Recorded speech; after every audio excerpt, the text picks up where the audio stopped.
करते हुए अभिमन्यु से कहता है, यार तूने आवाज सुनी?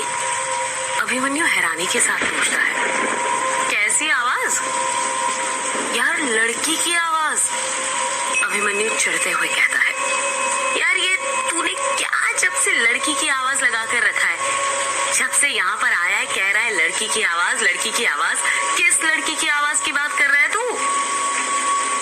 यार पता नहीं, पर सच में मैंने 2-3 बार किसी लड़की की आवाज सुनी। लगता है तेरे कान ना कुछ ज्यादा ही बज रहे हैं। ये बता, तू रास्ते भर कान में हेडफोन डालकर गाने सुनते हुए आया है ना?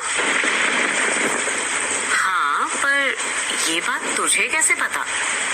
यार तभी तो तुझे आवाज सुनाई दे रही है। होता क्या है ना, जब भी हम 3-4 घंटे तक लगातार गाने सुनते हैं ना, तो उनके बोल हमें याद रह जाते हैं और वही बोल हमारे कानों में गूंजने लग जाते हैं।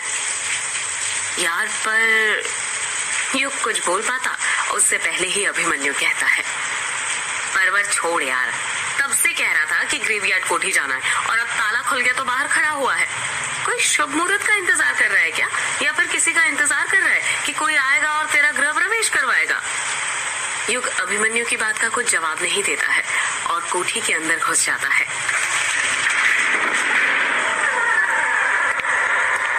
कोठी के अंदर लाइट नहीं थी, हर तरफ अंधेरा ही अंधेरा था। इतना अंधेरा कि कुछ दिखाई नहीं दे रहा था। अभिमन्यु कोठी के अंदर घुसते हुए कहता है, यार यहाँ पर तो बहुत अंधेरा है। ऐसा लग रहा है जैसे किसी अंधेर नगरी में आ गए हो। युग अपने मोबाइल का टॉर्च ऑन कर लेता है। अपना बचपन कोठी में ही गुजारने के कारण युग को पता था कि लाइट का स्विच कहाँ पर है। कुछ ही देर में युग को लाइट का स्विच मिल जाता है और वो जैसे ही स्विच दबाता है, कोठी के अंदर चारों तरफ उजाला हो जाता है।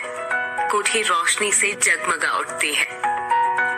अभिमन्यु हैलोजन के बल्ब को देखते हुए कहता है, यार तुमने एक चीज नोटिस की? युग हैरानी के साथ पूछता है, कौन सी चीज?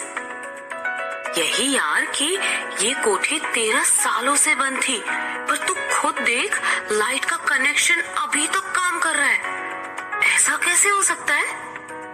युग कुछ सोचते हुए कहता है, हो सकता है लाइट का कनेक्शन बिजली विभाग वालों ने काटा ही ना हो। अभिमन्यु फटाक से पूछता है, और वो क्यों?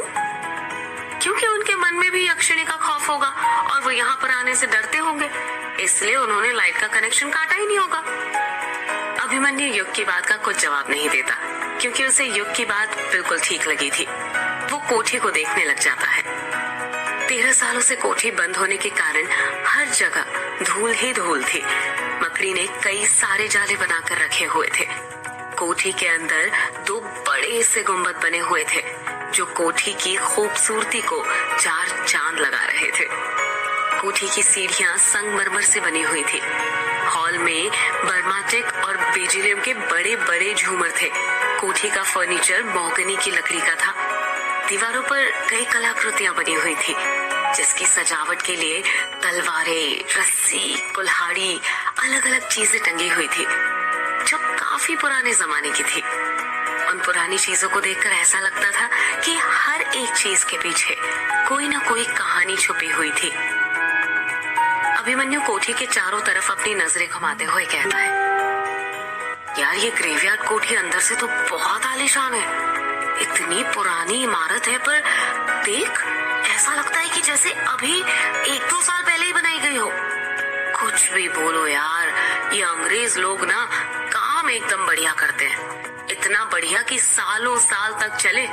मेरे तो समझ में ही नहीं आ रहा कि तेरे रिश्तेदारों ने इतनी अच्छी कोठी इतने सालों से बंद क्यों रखी थी। युग अभिमन्यु के सवाल का कुछ जवाब नहीं देता है और वो गौर से कोठी का कोना कोना देख रहा था। उसे देखकर ऐसा लग रहा था कि कोठी को देखकर उसके बचपन की यादें ताजा हो गई हो।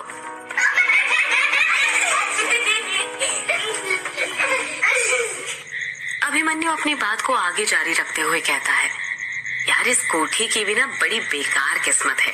1-2 हफ्ते बाद अपने वेकेशन खत्म करके तू तो यहाँ से चला जाएगा और फिर इतनी प्यारी कोठी फिर से बंद हो जाएगी। मैं कहाँ जाऊंगा? अभिमन्यु फटाक से कहता है, अरे अपने शहर बैंगलोर जहाँ पर तू रहता है, और कहाँ पर जाएगा? तू यहाँ पर अपनी छुट्टियां ही बिताने आया है ना, शहर से मन भर गया होगा तो। युग उदास चेहरा बनाते हुए कहता है, मैंने बैंगलोर छोड़ दिया है और अब मैं कहीं नहीं जाऊंगा, हमेशा यहीं पर रहूंगा। अभिमन्यु अपनी आंखें फाड़ते हुए कहता है, क्या कहा? तूने बैंगलोर छोड़ दिया है? पर क्यों? तू तो बैंगलोर में सेटल हो गया था ना। अंकल जी के शांत हो जाने के बाद 13 सालों से वहीं पर रहा है तू, और अब ऐसा क्या हो गया कि तू अपना सब कुछ छोड़कर वापस अपने गांव आ गया? तुझे पता है ना, गांव की जिंदगी शहर की जिंदगी से बहुत अलग होती है, और ये बंगला मुड़ा गांव है, यहाँ पर नेसेसरी चीज भी मुश्किल से मिलती है। हाँ पता है मुझे, पर मैंने फैसला कर लिया है, चाहे कुछ भी हो जाए, पर अब मैं हमेशा यहीं पर ही रहूंगा। पर क्यों? आखिर शहर में तेरे साथ ऐसा क्या हुआ कि तू अपना सब कुछ छोड़कर गांव रहने आ गया? यार अभिमन्यु देख, अभी ना मेरा तुझे कुछ भी बताने का बिल्कुल मूड नहीं है। मेरा सर बहुत तेज दर्द हो रहा है, लंबा सफर करने के कारण नींद भी बहुत आ रही है, इसलिए सोने दे मुझे, मैं तुझे सुबह सब कुछ बताता हूँ ना। अभिमन्यु युग की हालत समझ जाता है और उदास चेहरा बनाते हुए कहता है, हाँ चल ठीक है, पर तू सोएगा कहाँ पर? कोठी में सब जगह तो धूल जमी हुई है, इतनी धूल पर सोएगा क्या? अभिमन्यु ने डाइनिंग टेबल पर फूंक मारते हुए कहा। युग अपने आसपास देखते हुए कहता है, लगता है कल सुबह उठकर सबसे पहले सफाई करनी पड़ेगी। खैर, रात गुजारने के लिए मेरे बैग में 2 ब्लैंकेट रखे हुए हैं, एक तू ले ले, एक मैं ले लेता हूँ, वही बिछाकर सो जाएंगे, फिर सुबह कुछ ना कुछ तो कर ही लेंगे। हाँ ठीक है। युग अपने बैग में से ब्लैंकेट निकालता है और दोनों उसे बिछाकर उस पर सो जाते हैं।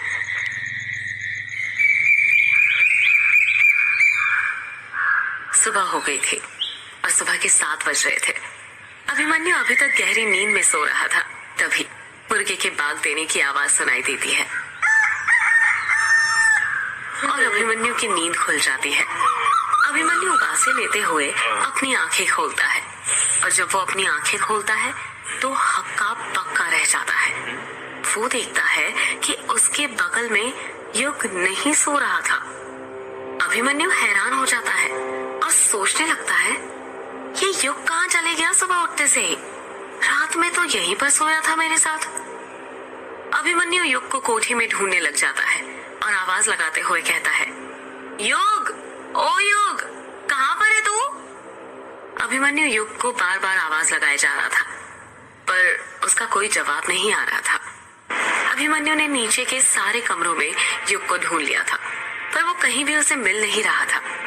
अभिमन्यु परेशान हो गया था।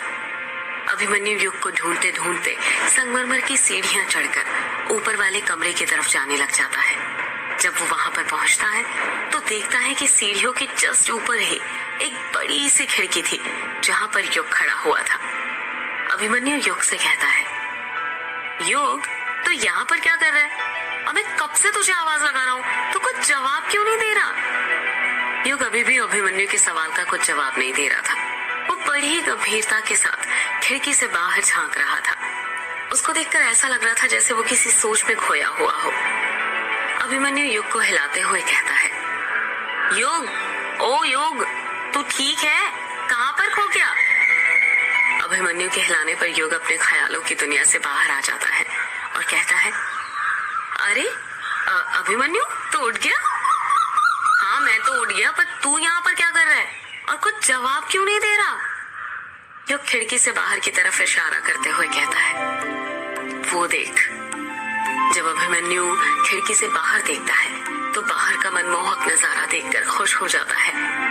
कोठी की खिड़की से किश्नोई नदी साफ नजर आ रही थी जो शांति के साथ बह रही थी। साथ में काला झाड़ी का जंगल भी नजर आ रहा था जो दूर तक फैला हुआ था। नदी काफी चौड़ी थी जिस कारण वो पूरी नजर नहीं आ रही थी।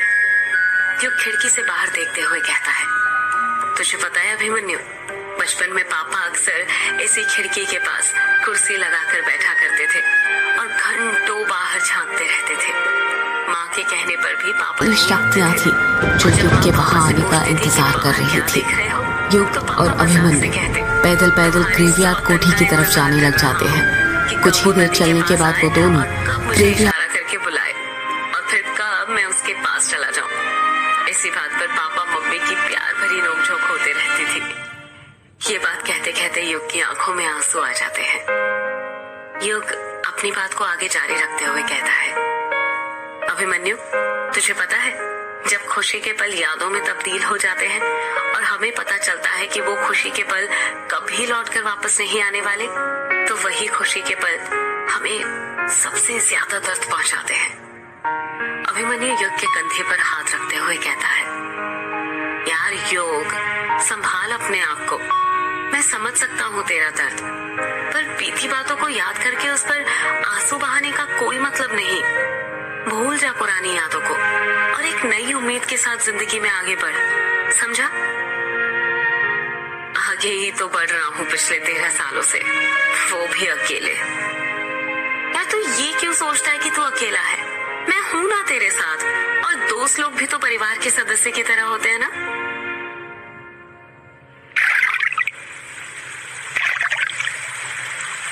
चांदनी रात थी और युग एक लड़की के साथ नदी के किनारे बैठा हुआ था। छोटी छोटी लहरें बार बार उन दोनों के पैरों को स्पर्श कर रही थी। युग का चेहरा तो साफ दिख रहा था, पर लड़की का चेहरा क्लियर नहीं दिख रहा था। उस लड़की ने काले रंग की साड़ी पहनी हुई थी। उसने अपना सिर युग के कंधों पर रखा हुआ था। दोनों ही एक दूसरे से चिपक कर बैठे हुए थे। वो लड़की आसमान में दिख रहे चांद को देखते हुए कहती है, एक बात पूछूं आपसे? युग प्यार से कहता है, हाँ पूछो ना, इसमें इतना हिचकिचाने वाली क्या बात है? आप मुझे भूलोगे तो नहीं ना? युग बड़े प्यार से बोलता है, तुम भूलने वाली चीज थोड़ी हो जो मैं तुम्हें भूलूंगा। तुम तो वो हो जिसे मैं जिंदगी भर अपने पास रखना चाहता हूँ, अपनी